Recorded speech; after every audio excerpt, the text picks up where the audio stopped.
Hello friends, welcome to our channel. Today we will tell you a story of a man who fixed broken things but couldn't fix himself, so watch the video till the end. Mark was a quiet man in his late 60s with gray hair and wrinkles that told stories of a life well lived.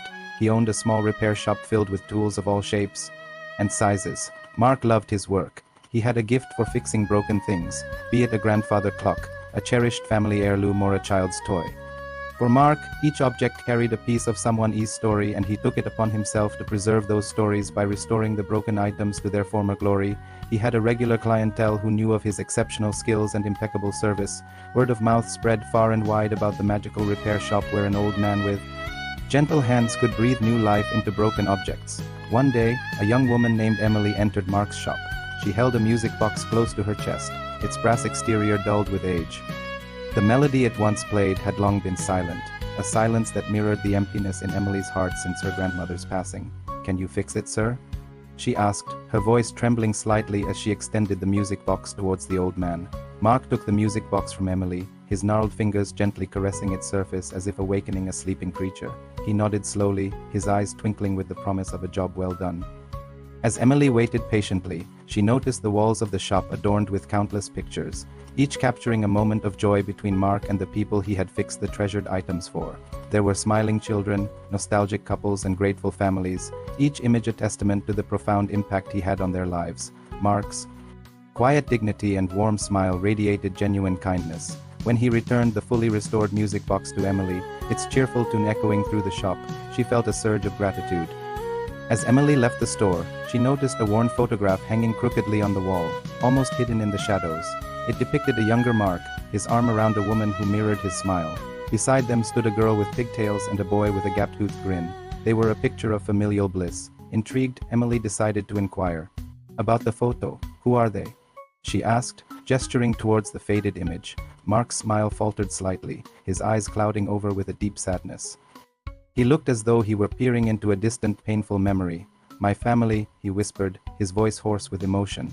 "I haven't seen them in a long time." Emily's heart went out to the old man. She could see the longing in his eyes, the silent plea for connection and understanding. In that moment, she made a decision. She would find Mark's family and bring them together again.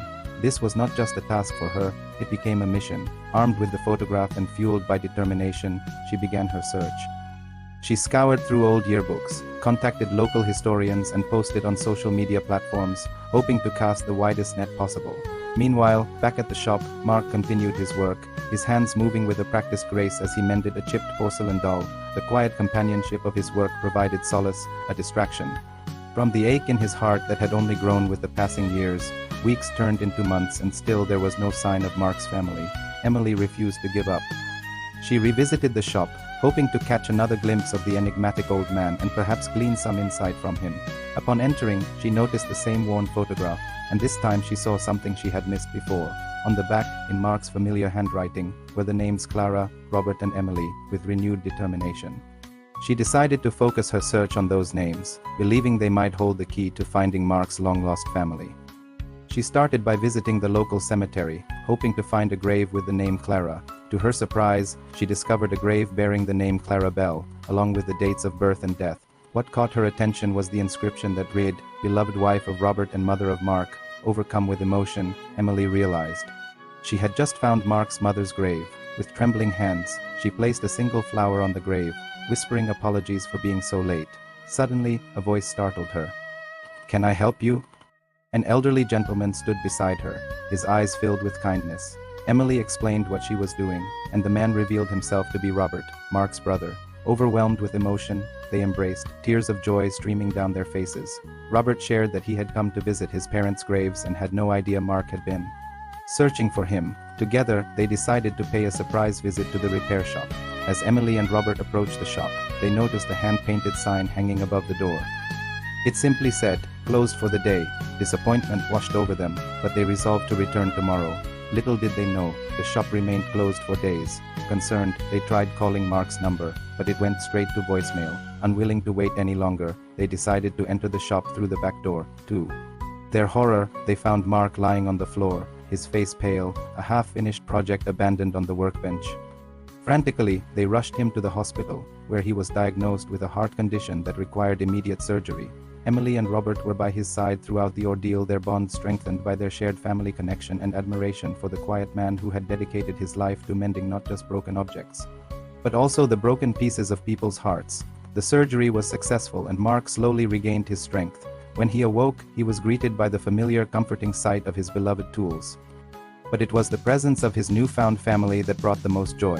Emily and Robert were by his side, their faces etched with worry, then breaking into smiles as soon as he opened his eyes. "I thought I'd never see you again," Mark whispered, his voice thick with emotion. The following weeks were filled with laughter, shared stories, and the comfort of knowing he was no longer alone.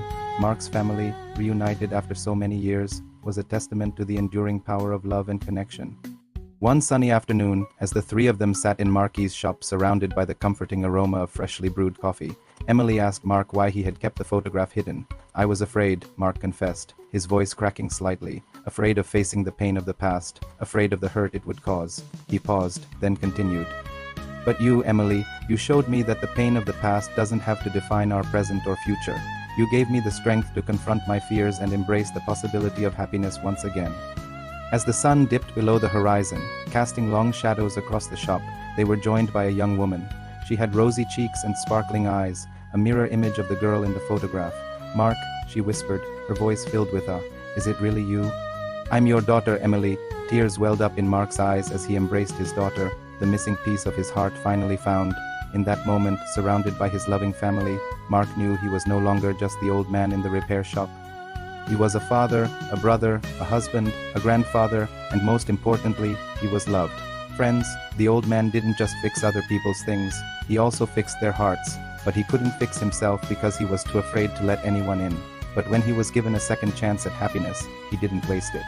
He forgave himself for the past and embraced the happiness that came with his newfound family.